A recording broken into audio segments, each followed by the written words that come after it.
Yep, Big Navi. It's been a long and winding road to the launch of this much anticipated Radeon card. I mean, we've been on this journey for well over a year, depending on which rumors you want to say really started things off. But for me, the road got interesting not from a rumor, but from a public announcement back in March when it was called Navi 2X.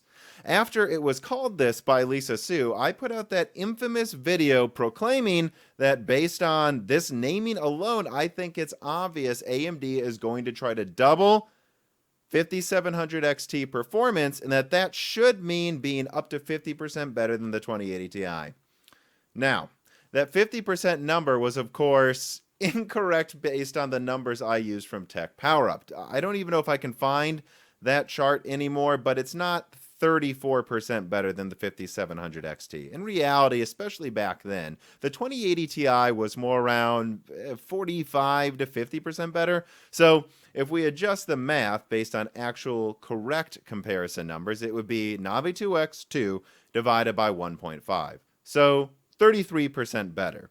And this was rectified in my The Next 2 Years of Graphics Cards video, where I more precisely outlined the degree to which I believed RDNA 2 is capable of competing in the high end. In summary, and I've been saying this for like 3 months now over and over, better efficiency than Ampere, likely more VRAM per segment, and performance closer to top gaming Ampere than almost anyone was reporting. Depending on how many broken silicons you've listened to, you'll hear me say something like 25 to 40% better than a 2080 Ti for yeah, again, months now. And that's the numbers I've stuck to. 25 to 40% better. Not 50%, but still far better than what I've seen a lot of other tech tubers and websites report. And look, the reason I bring this up in the beginning is that before I get into updated information, I think it is necessary for me to emphasize that this is not some foregone conclusion that I stumbled into recently like a lot of other tech tubers.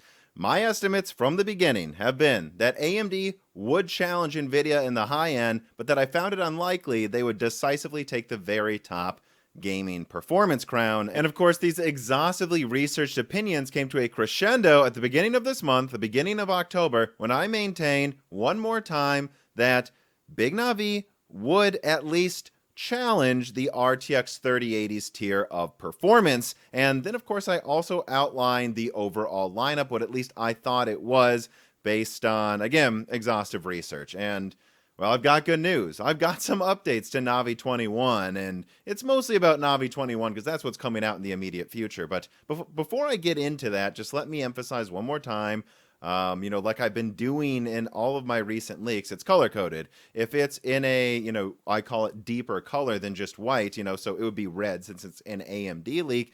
That means that I'm pretty god dang sure. I would say above 85 or 90% sure. And if it's in white, I'm mostly sure. Well above 50% if it's in white, but the red is what I'm more sure of. So keep that in mind. Context matters here. And again, the focus today is on Navi 21, but I'll have more to say about a few other things, including Nvidia, after this. All right, let's get into the updated information.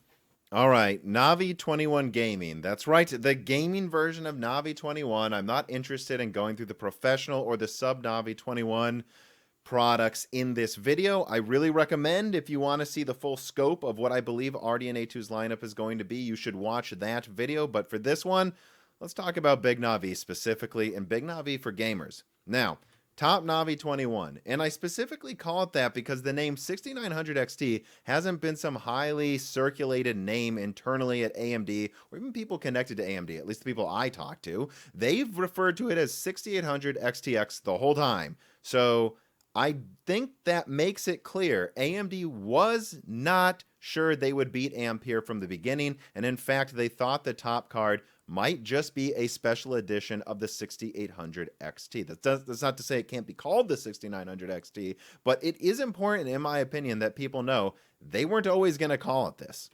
Additionally, this will, though, tray blows or beat the 3080 in performance, even in 4K. I am sure of this, and I do believe it is likely that it will beat the 3090 in at least 1440p. This is not a 3070 competitor. This top card will be a beast. And although it's a beast in rasterization, I do not believe it will win in ray tracing, and I don't even believe it will be close. I think it will edge out Turing, as I've always been saying, better than Turing, worse than Ampere, but again, this is something NVIDIA will command. And from my perspective then, the 6900 XT naming scheme has been reserved for if the special edition outperforms the 3080 and 4K rasterization, even if it's just by a little bit. If it's consistently better on average than the 3080 and 4K, that is when they will use the 6900 XT. Otherwise, I believe it would be best, and I believe they believe it would be best, to save the 900 moniker for RDNA 3 if they can take the performance crown. This is why they called the 5700 XT not the 58 or 5900 XT, because it only beat the 2070. And this card, though, I believe will be clocked at 2.4 gigahertz or around there and have 80 compute units. I have one source, and one of my best ones, that says 2.4 gigahertz is the real deal. And yeah, these specs are indeed higher than that top one I said from my last RDNA 2 video. But remember, that top one was the ones AIBs had access to after final clocks. This is that secret one above it, and it looks like a real monster. And the only qualifier I would put on 2.4 gigahertz is that I know some of these top models are hitting that. I don't know 100% if it's just going to be some AIB models, or if on average, maybe some of them don't quite get to 2.4 gigahertz. But again, that quote 2.4 gigahertz is the real deal. I believe AMD is really going to push this top card that high with this many compute units, most likely, or at least close. And with a TDP that I'm going to say is above 300 watts, but not more than that. And that's because I have no sources saying that this thing uses as much energy as the 3090. I know there's conflicting rumors out there, but look, I'm sure some models from AIBs will use a boatload of energy, but on average, I still think Navi 21, even when pushed, is going to remain below Ampere. And remember, when Ampere is pushed, it can use 480 watts. Navi 21 is more efficient, everybody. But they might use a liquid cooler as well. And I say might because there are signifiers in some of the code that I've seen that indicates it can support liquid cooling. But at the same time, Navi 10 had that as well. And I don't remember any liquid cooled Navi 10s. Could be wrong. Maybe there were some. But that's all I'm saying, is that it can use liquid cooling. It is built to be able to support it. But that doesn't mean I'm 100% sure that or even mostly sure, that the top reference model will use it. And yep, again, 16 gigabytes, 256-bit bus, not 3D4-bit people, and 16 or 18 gigabit per second.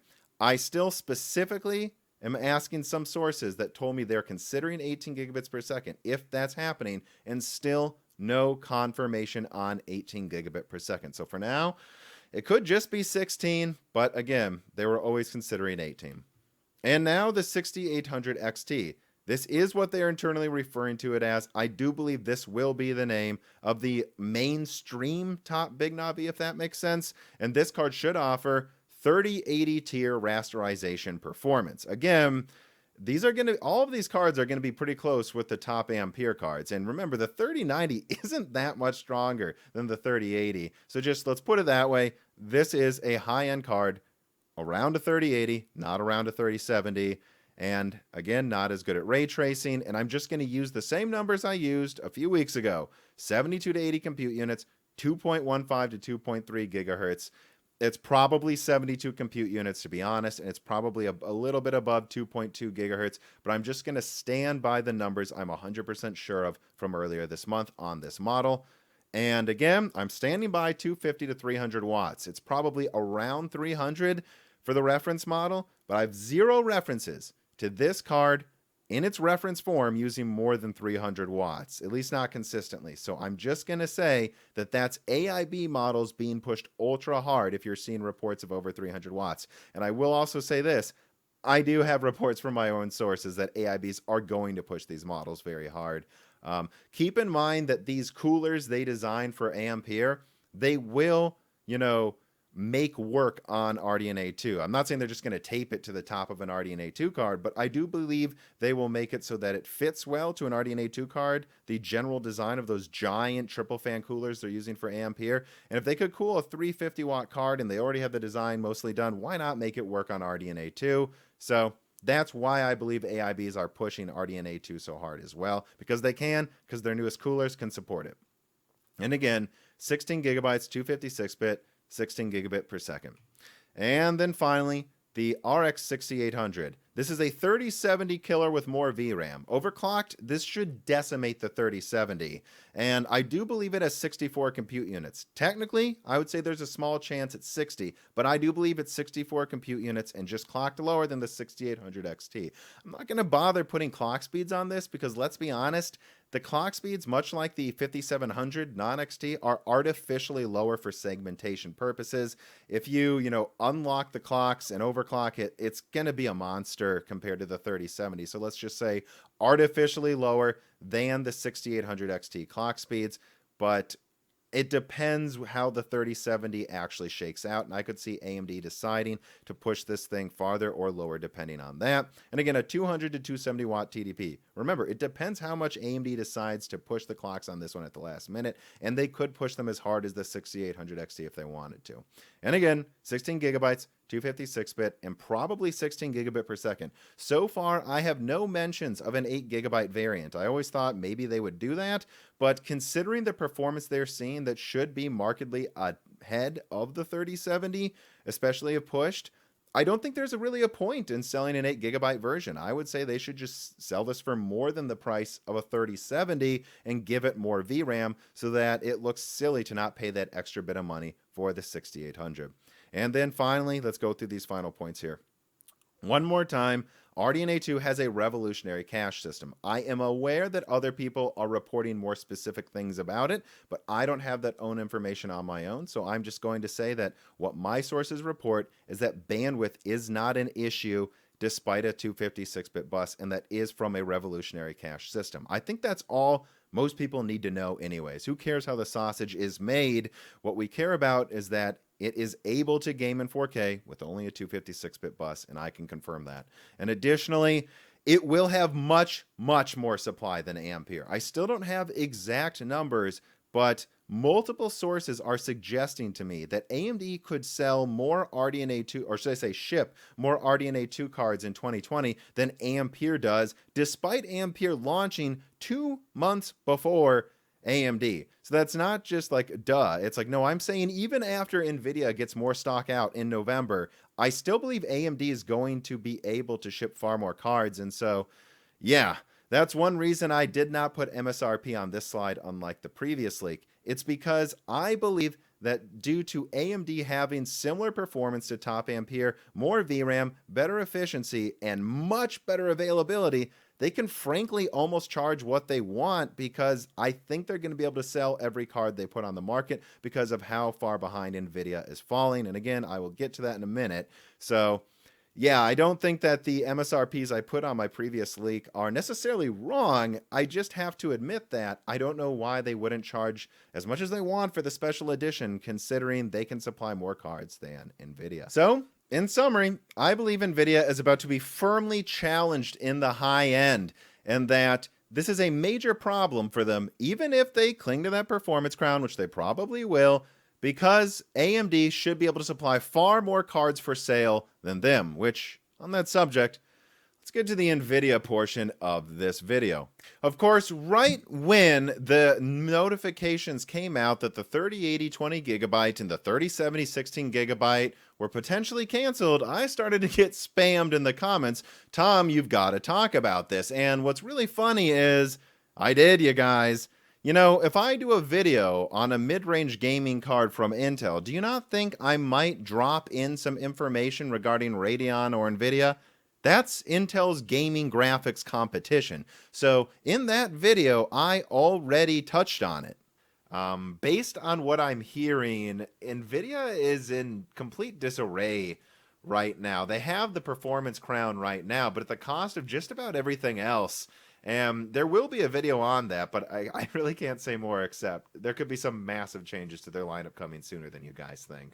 And before that video, I had already said something on Twitter as well. So yeah, I knew about the cancellation of the 3080 20GB and the 3070 16GB before that article even came out, but I didn't want to rush out that information because, well, number one, it's a huge, sudden change to their lineup. I know people have been incorrectly reporting about all of these TI and supermodels for months, and they continue to misreport that those were always a thing.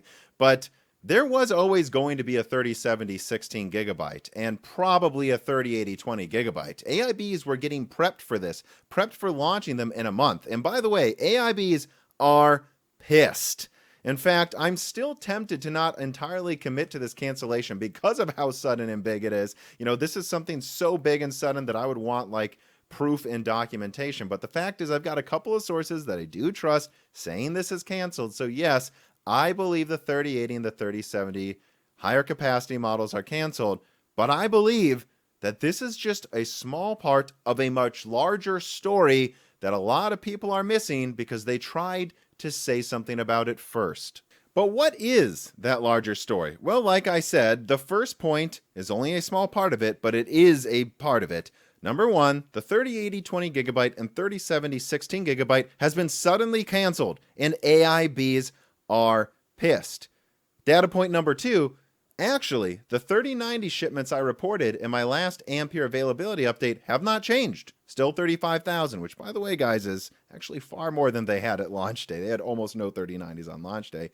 But at the same time, the 3080 numbers have pretty much been cut in half, as far as I'm aware, and the 3070 numbers have also been reduced, especially for launch outside of the United States. And AIBs are pissed about this too. They were preparing to manufacture tons of these cards. So again, sudden cancellation of these higher capacity models, and then a reduction, not of 3090 shipments, but of a lot of the 3080s and some of the 3070s. And then point number three, VRAM is not a problem. They have plenty of VRAM stockpiled, as I have outlined in my NVIDIA's Ultimate Play article and videos. That hasn't changed. I am 100% sure GDR6X supply is not an issue for NVIDIA. This is the component they were using to control AIB volume so they could flood the market later. They still have those stockpiles of GDR6X, and they want to use them ideally. And just to be clear on this point, please keep in mind that the 3080 20GB and 3070 16GB were canceled at the same time as part of some bigger single decision that was made at once. The 3070 uses normal GDR6, so assuming it was GDR6X supply makes no fucking sense when the 3070 does not even use that. And by the way, the 3090 uses over double the GDR6X per card, and its shipments have not been reduced. So let's get into what I believe is going on here, and let's summarize one more time. VRAM supply is not an issue. The 3070 and 3080 were higher capacity models were canceled last minute, and AIBs are pissed. 3090 shipments are not going down, but 3080 and 3070 have been throttled, possibly being saved for something. Well, the first option, and I just have to get this out of the way because I do believe it has to be a component of what's going on, is of course something wrong at Samsung. Now, I don't think that Samsung's yield problems are as catastrophic as people, including me incorrectly, I believe, were reporting a few months ago, but I think something has to be up here. NVIDIA bought all of this GDR6. They want to use it. So part of it needs to be some sort of a specific problem where 3090 stock isn't affected because, let's be honest, the number of 3090s being sold is a drop in the bucket compared to 3080s.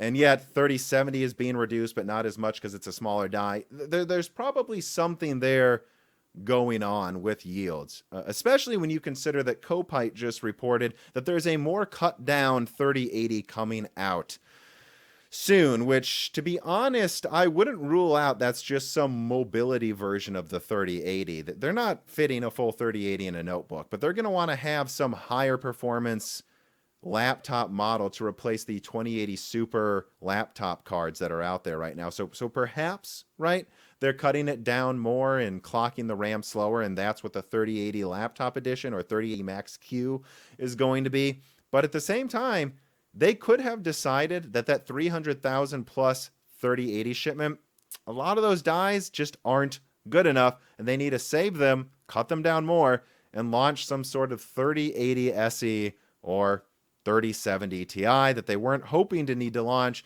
but now they need to because of those yield issues. And actually, speaking of the 3070 non-Ti, I do think it's interesting that its stock has been reduced, especially overseas, when its release date is far behind where it was supposed to be. Clearly intentionally moved behind the Big Navi announcement so they can react to it if they need to. And that seems to be a move people are forgetting all of a sudden, that Nvidia clearly moved back the 3070 release in case they needed to do a price drop because Navi 21 was incredibly good. And so with that in mind, that brings me to what the other option for what's going on here. I think it could be possible that Nvidia right now is kind of reverting back to a holding pattern after the realization that AMD could wipe the floor with the competitiveness, even if not the top performance crown, of their entire lineup. I mean, come on, Nvidia just saw Lisa Su walk on stage with a graphics card that was right next to the 3080, while Scott Herkelman was bragging to PC Gamer that the clocks were not finalized and they had something stronger in the background.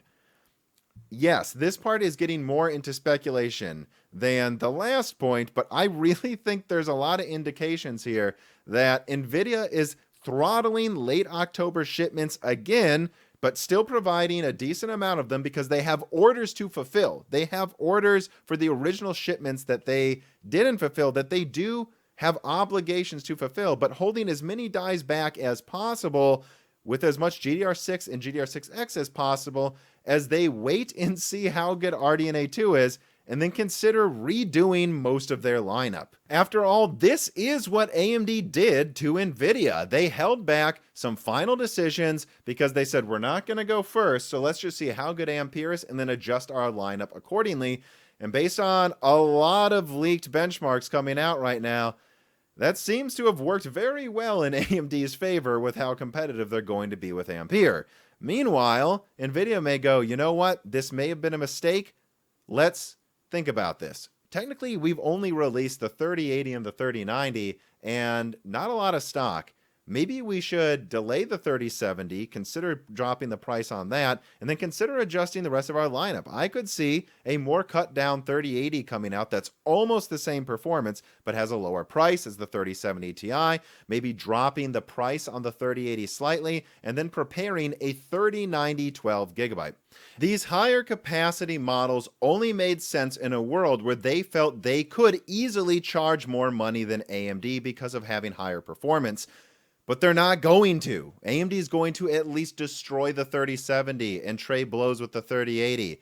They can't afford to launch some $1,000, as I reported, 3080 20GB because it has no place in the market anymore.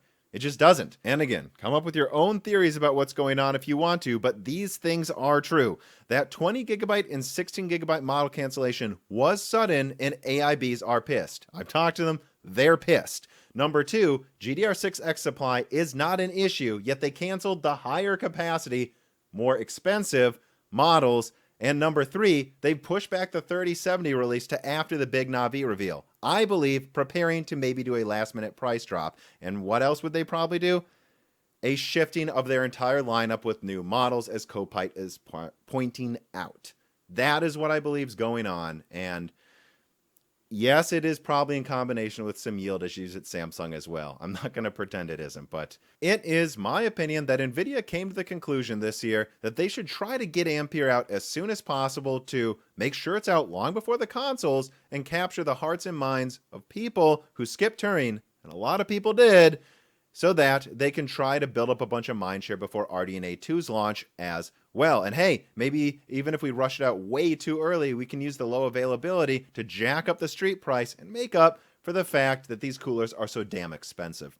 But I just believe that this was a poorly conceived plan that has royally backfired on Nvidia. People are mad at them that wanted to buy their cards, and AIBs are now royally pissed, based on the ones I talked to at the very least. And so it's getting pretty hard for AMD to screw this up, in my opinion. I mean, heck, I don't even think Big Navi needs to match the 3080's ray tracing performance. I think, or be priced insanely better. Big Navi has more VRAM, much better efficiency, and will have far greater availability than Ampere. And so, as long as AMD prices the Big Navi cards reasonably relative to the rasterization performance of Ampere cards, I believe that's all they need to do to sell every single card they ship this holiday season. And yeah, this is going to get pretty interesting, people. This is going to be fun to watch. And I will have many more videos and podcasts coming out analyzing and providing inside information on it. Do not forget to subscribe to my channel and ring the bell button. And if you have the extra money, but only if you do, remember that patrons are who make this possible. And you get ad-free early access to podcasts every week and exclusive podcasts like Die Shrink and Hits and Gems that no one else gets access to unless you support us on Patreon. So look out for that as well. And as always, thank you for watching.